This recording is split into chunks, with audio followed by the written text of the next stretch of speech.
welcome to Health Matters. I'm Shweta Ranjan, and today on the World Cancer Day, we have a very special guest with us, Dr. Harit Chaturvedi.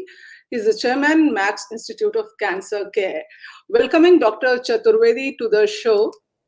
Hello, doctor. How?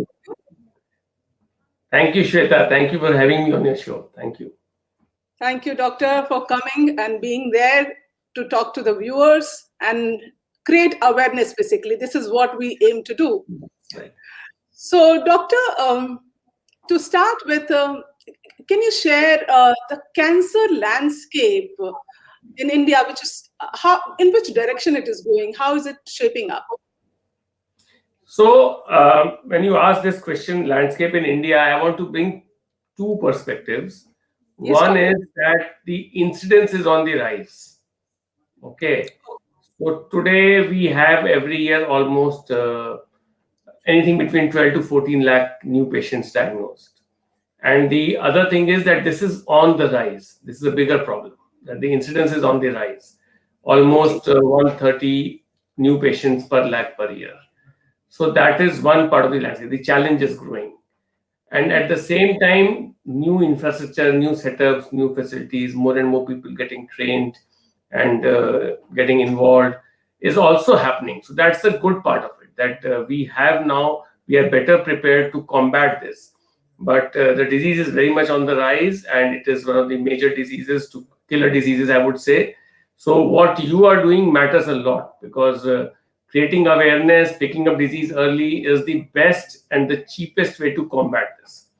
And the other thing which I want to emphasize, that the good part is that now with the digital connect, the access will go up suddenly. It is already increasing. So earlier, people in tier 2 and tier 3 cities had poor access to healthcare.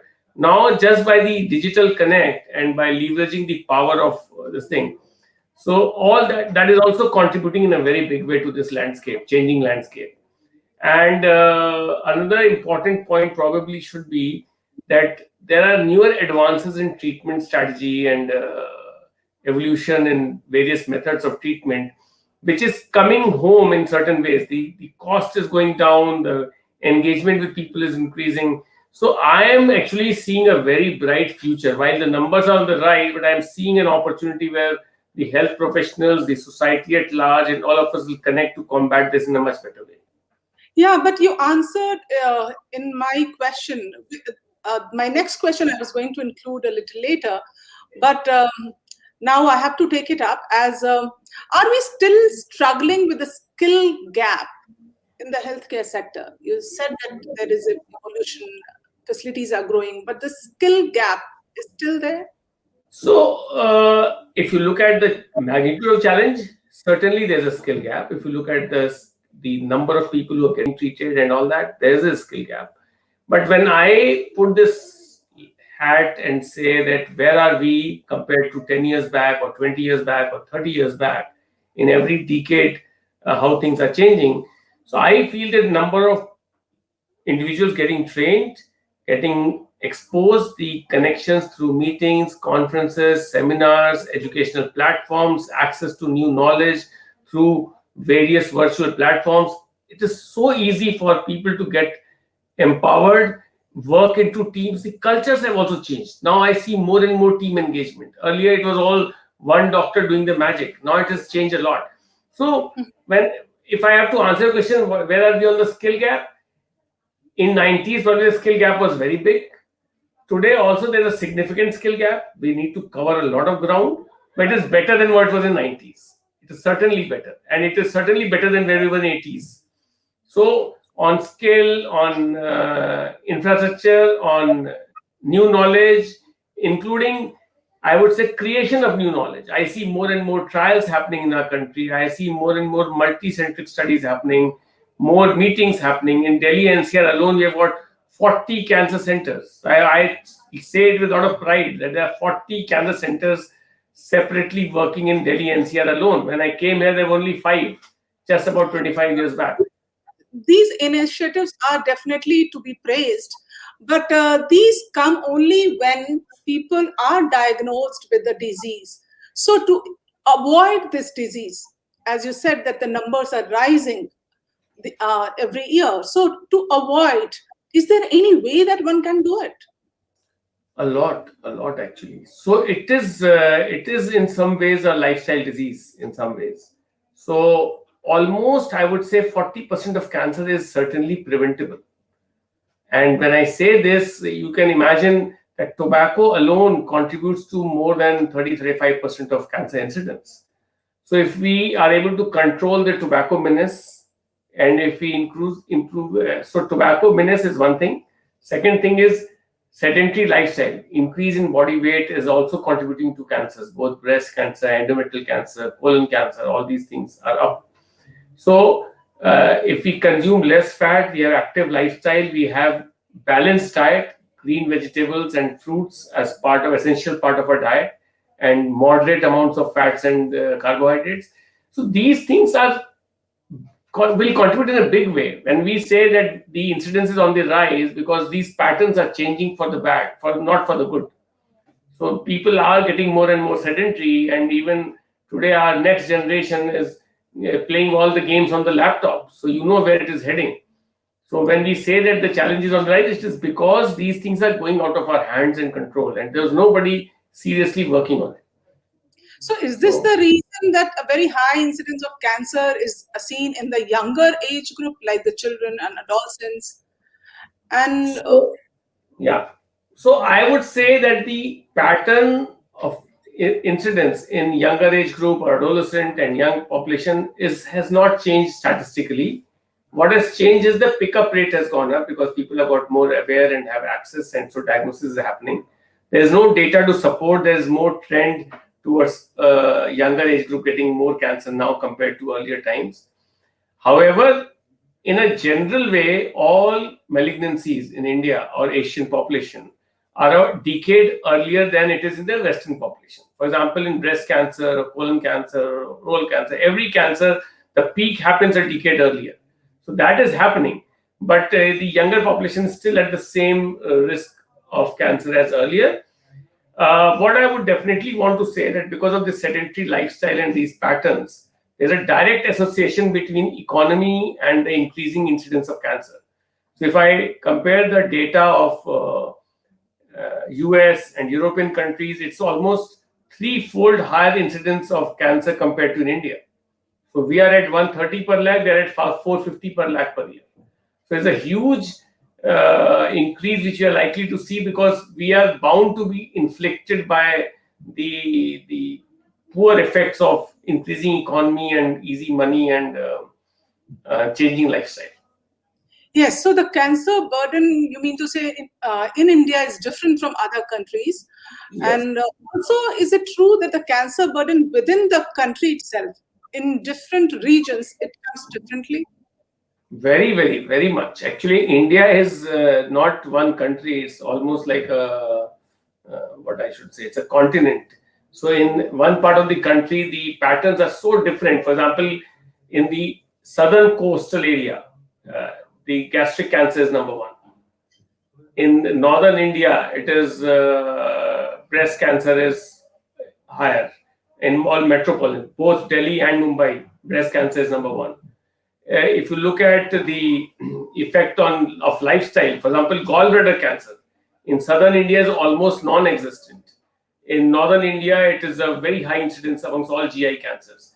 So, if I look at the general way, the northeastern area has the highest incidence of cancer, and there the incidence is almost 250 per lakh per year. Whereas I told you earlier, it's 130 per lakh per year in India as a whole. But in the northeastern states, because of the high consumption of tobacco and smoked fishes and smoked meat, the incidence of cancer is very high. And in Punjab and few other areas, because of certain lifestyles, certain cancers are high, few others are low. So there is a whole mix of things which is directly dependent on the way we live, eat, and conduct ourselves. And in certain areas, there's genetic risk also. So that also shows up in some areas. So, doctor, correct me if I'm wrong. The kind of cancers males get and females get, they are different, if I have read it correctly. Like, what are the most common cancers prevalent among male members of the society and the female members of the society? So in women, breast, so cervical cancer in women used to be number one. Okay, in last 30 years, cervical cancer has gone down dramatically. A small part of that credit goes to the vaccination, but the large component is just the family control programs, better hygiene, less number of children, less injuries during birth injuries, during deliveries and all. So less exposure to the human papilloma virus and the exposure. So all put together, it is just the education and empowerment of the women which has led to decrease in cervical cancer. At the same time, the breast cancer has gone up, and the reasons are very similar to this. That the same thing which has led to the decrease in cervical cancer, similar things have led to the increase in breast cancer, because delayed pregnancies, uh, estrogen exposure is more, the estrogen window is higher, early menarche, menopause, weight gain. These things are contributing to it, and So, so yeah. yes, doctor, coming to the breast cancer, how does one know that one has a dense breast? What does it mean? So, if you are asking the symptoms of breast cancer, because generally I would say today it is wiser to be just breast aware. That means that when on the shower and all that, one should be comfortable with your breast. And if you are regularly just looking in the mirror and palpating and all, any change should be brought to the doctor's notice. As far as screening recommendations are concerned, mammography, today's digital mammograms are very safe and very good. So, mammography after the age of 40 years is certainly helpful, and having a checkup once a year. But in terms of screening, nothing better than being breast aware, your own breast aware, and being aware that any change in color, distortion, nipple direction, or palpable lump, that is important. Other than that, I would say all symptoms. The most common thing is obviously a lump palpable in the breast. That is the most common thing. But nipple discharge, skin changes, lymph node palpable, any new finding in that area should be taken to a doctor's notice. So I have a question from one of my known person, and she is asking that her doctor asked her to come for a second mammogram. Does that mean that she has a breast cancer? So I would strongly suggest that we should not live in fear and we should not go into any assumptions because the doctor wants to recheck something. In today's world, one has to be 100% sure before you take out a report and work on it. So it is good that if there's some doubt, some area to be re-evaluated, better to evaluate. But out of fear, if she is not going to the hospital to the doctor again, that probably there's something wrong, that will have a even bigger because we can miss or delay something. So it is a participation by the doctors and the community at large to make sure that we make a proper diagnosis and then plan for the treatment. Yes. In So this context, I want to make a point yes, that there is a tendency that the moment cancer is diagnosed, people want to start the treatment immediately. This is one thing which I want to make people aware that there are three well-defined steps for cancer treatment.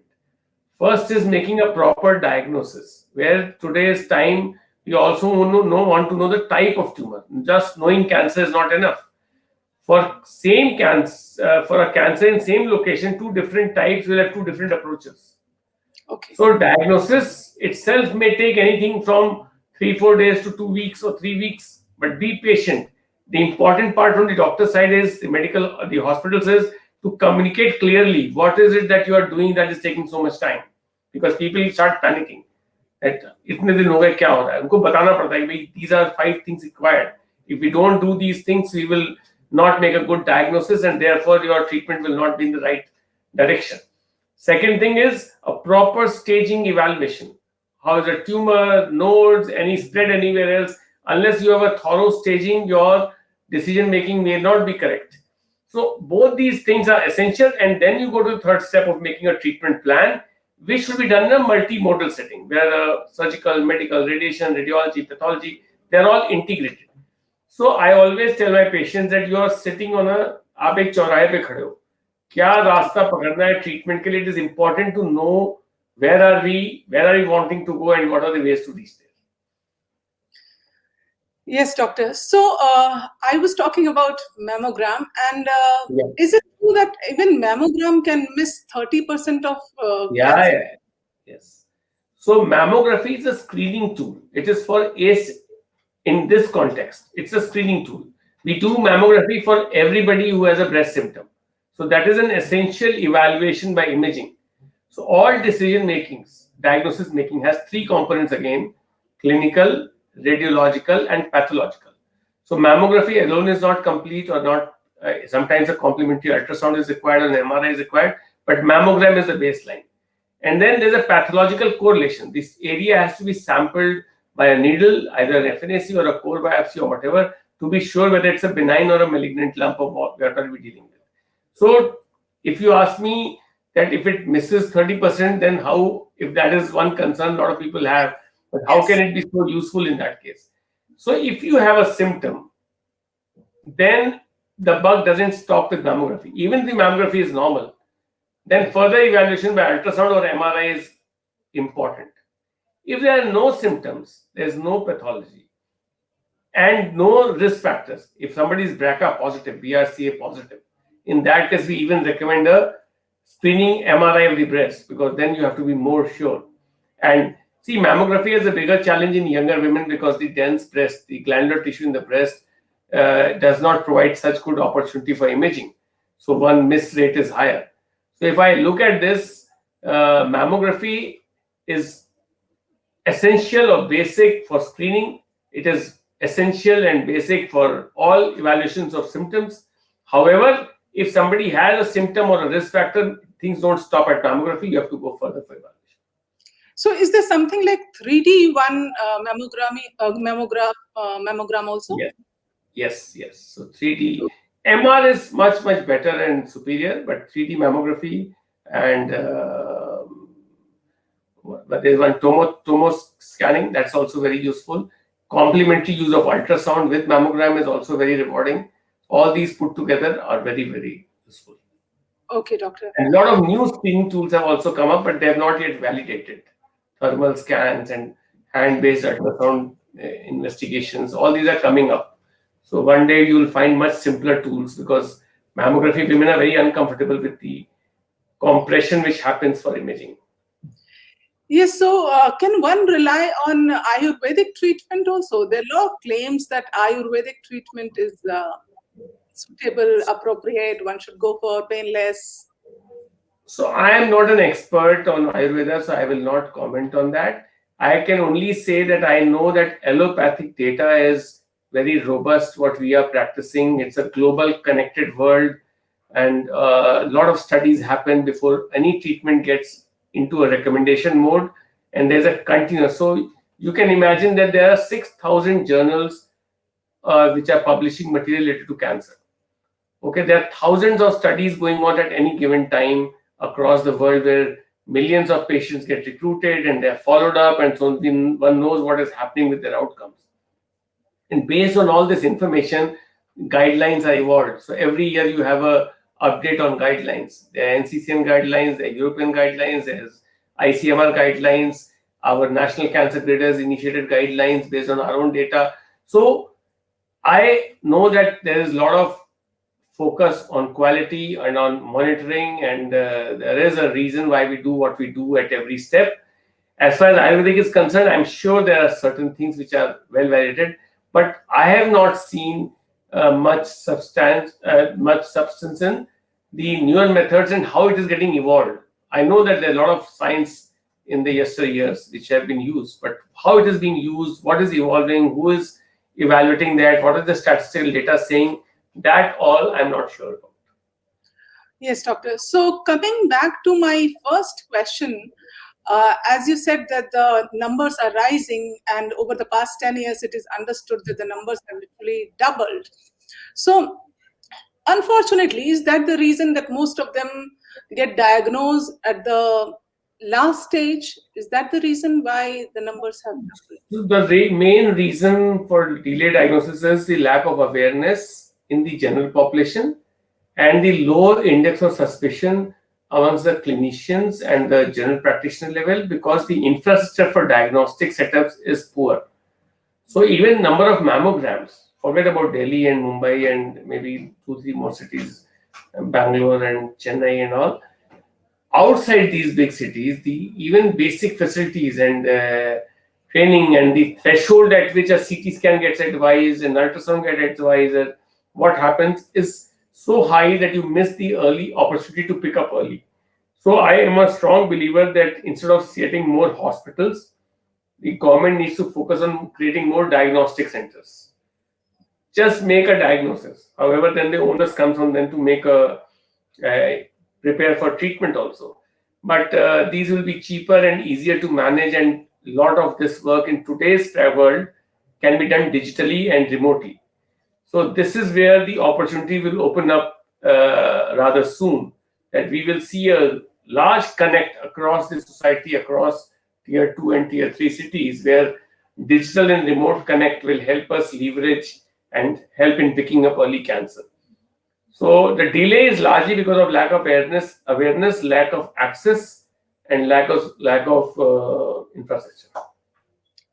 Yes, doctor. So the moment one comes to know that one is uh, the cancer is detected in a person, the not only the person has multiple thoughts, scary thoughts, but also people around that person starts to advise, and ye to hona hi tha because it was there in your family, it existed in your family, you had a history, and multiple things. So one fruitful suggestion coming from you कि क्या जरूरी है कि अगर family में है तो होना ही है, या किस तरह से लड़ना चाहिए इस बीमारी पहली से? बात तो जेनेटिक एसोसिएशन सिर्फ 5% ब्रेस्ट कैंसर्स में है, 5% टोटल। अगर 100 लोगों को कैंसर होता है उसमें जेनेटिक एसोसिएशन सिर्फ 5% लोगों को, 95% में कोई जेनेटिक नहीं है। तो फैमिली में था नहीं था वो इररिलेवेंट है। However, as the incidence is rising, you will gradually find almost every family or every third extended family will have something. So that is a given the way things are on the rise. But to say that family में था और होना ही है is almost absurd. हाँ, आपके घर में 2-3 लोग हैं या कोई इंसिडेंस है तो उसका जेनेटिक चेकअप करना, अवेयर होना is helpful, should be done. I'm not taking that away. But to label this is not good. And I want to answer your first part of this question, that तुरंत लोग advice देने लगते हैं कि ये हुआ। So मैं इसके लिए अपने पेशेंट्स को भी बोलता हूँ कि हमारे यहाँ जनरली जो जिसका मेन काम है ना, उसके अलावा वो हर चीज में लोगों को एडवाइस देता है। कैंसर वैसे तो सबसे आसान है एडवाइस करना, क्योंकि वो उन्होंने 2 लोगों को देखा है दूर से और उन्होंने उसके एक्सपीरियंस को किसी के ऊपर भी डाउनलोड कर दिया। ना ट्यूमर टाइप पता, ना स्टेज पता, ना कंडीशन पता, कुछ नहीं पता, बट एडवाइस दे सकते हैं कि भाई ये। So my thought is that everybody should use knowledge to empower and not to disempower yourself. Making a list of questions, going on the net, studying is good, it is helpful.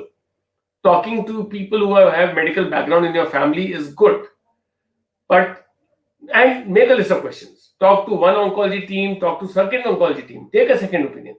All that is fantastic, but don't give too much emphasis on lay information जिसका कोई basis नहीं है, कोई बात नहीं है।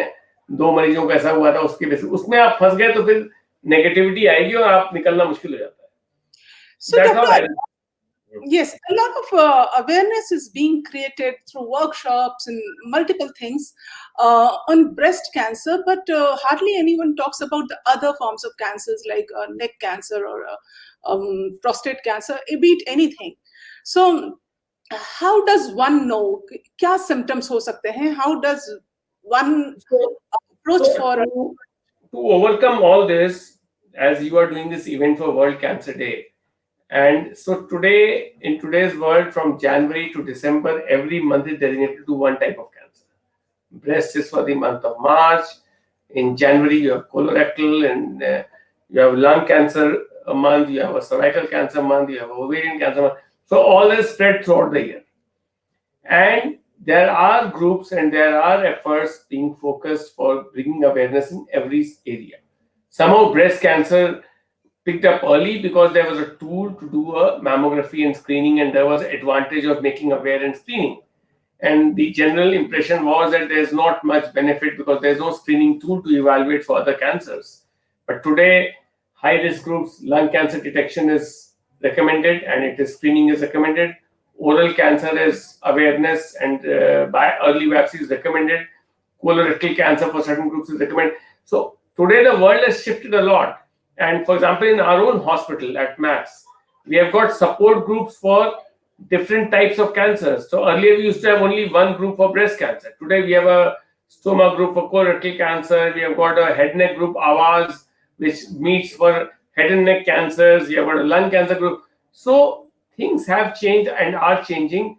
But I agree with you that there's lopsided lot more focus on breast cancer compared to other cancers. And probable reason for that is that in breast cancer there was a screening opportunity, and so everybody wanted to focus on that so that to save more lives compared Yes, to other doctor. cancers. Before I close the show, a message for the viewers on the World Cancer Day, Okay. and especially So, this time when there is still COVID fear prevailing. People are still resistant not to go to a hospital. oh, So so before I give my message, I want to say a line on COVID and cancer, because this has COVID actually affected the cancer journey in a big way. A lot of people got interruptions in their treatment. They were on treatment, and during COVID they stopped going, and there were a lot of delay in diagnosis. People used to avoid going to their GPs, and therefore never got investigated. And when they landed in hospitals, there were more advanced cancers compared to times before. Having said that, I think in the long run, the outputs, the outcomes from COVID journey will be beneficial to all of us, because what I have seen, there's a huge digital upsurge that has happened, and digital upsurge is one thing which will make a very big difference. Today, you are interviewing me from, I don't know where you are. I didn't even ask you where you are right now. And so it was not possible doing this meeting till about 5 minutes before I walked in for this. I was doing something else. If we had to set up this meeting and have an interview, half of my day would have gone, half of your day would have gone, certainly, just to come to that point and all that. Today, we do our virtual tumor boards. We do connect with our uh, professionals. Dr. Nitesh is in Lajpat Nagar. Somebody else is in Gurgaon, and we know, okay, 4 o'clock, breast tumor board. All the cases will come. Everybody will open on their phone or Zoom link, and then they will see, and then they're all connected. So finally, it will all come down to some rewards and some long-term strengths. and But in the short term, COVID definitely adversely affected cancer outcomes, and this was one thing which was worrying for all oncologists globally. And so that is what I want to say. So as far as the message is concerned for World Cancer Day, I think nothing more important than being aware and aware of your own body, and do not take any symptoms lightly. Anything you suspect, any symptom for more than 2 to 3 weeks, one should rule out cancer. Whether it's a sore throat, whether it's cough, whether it's one altered bowel habit, having a couple of loose motions. So it is beyond 2 or 3 weeks, then please go to a doctor and say, Ki, please rule out malignancy. And don't stop till you have a diagnosis, whether it is non-malignant, but you should have a diagnosis. yes, doctor. Thank you so much. Thank you for joining us on the show today. Thank you. Thank you, Shweta. So this was Dr. Harit K. Chaturvedi with us today on Health Matters on the World Cancer Day. Meet you again in the next episode. Till then, take care. Bye-bye. हमसे जुड़े रहने के लिए subscribe करें YouTube पर, follow करें Twitter और Instagram पर, लाइक करें फेसबुक पर, और ज़्यादा जानकारी के लिए नेशनल खबर की वेबसाइट पर जाएं। आपको टाइप करना होगा सिर्फ नेशनल खबर।